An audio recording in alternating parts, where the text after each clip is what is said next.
ስንቶቻችሁ ናችሁ የዚችን ጦጣ ታሪክ የምታውቁ? በጣም እውነቴን ነው የምላችሁ። ቪዲዮውን እስከ መጨረሻ አይቱ። አንጀታችሁን የምበላ ታሪክ ነው ያላት። በቃ እናቷ የሞተችባት ጦጣ ናትና የምትቀርበው ወገን አታ ወገኖቿ ሁሉ ስገፏት የምትቀርበውን አታ አሻንጉልት አገኘችና ከአሻንጉልቷ ጋር በቃ እንደ እናት እንደ አባት እየጎተተች ይዛ ትዞራለች። አስቧት በዛ ጨቅላ ዕድሜ እቺ ጦጣ እንደዛ ስትሆን። ስንቶቻችን በየጎዳና ህፃናቶችን እያየን ምናልፋቸው ምን ሰድባቸው። እነዛ ልጆች እኮ እነዛ ህፃናት እኮ ኬር ይፈልጋሉ፣ ጥንቃቄ እንዲደረግላቸው። እንደ ማንኛውም ህፃን የሰው ልጅ ናቸው፣ እንክብካቤ እንዲደረግላቸው ይፈልጋሉ።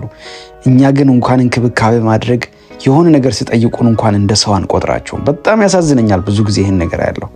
አንዳንዴ እውነቴን ነው የምላችሁ፣ ቆሜ ቁጭ ብዬ መንገድ ላይ አወራችኋለሁ። እነዚህ ትንንሽ ህፃናቶች መንገድ ላይ የምለምኑትን አይታችሁ ታውቃላችሁ? ፕሊስ ባካችሁ እኔ ልንገራችሁ፣ ህይወት በጣም ከባድ ነው ለአንዳንድ ሰዎች። ብቸኝነት በጣም ከባድ ነው።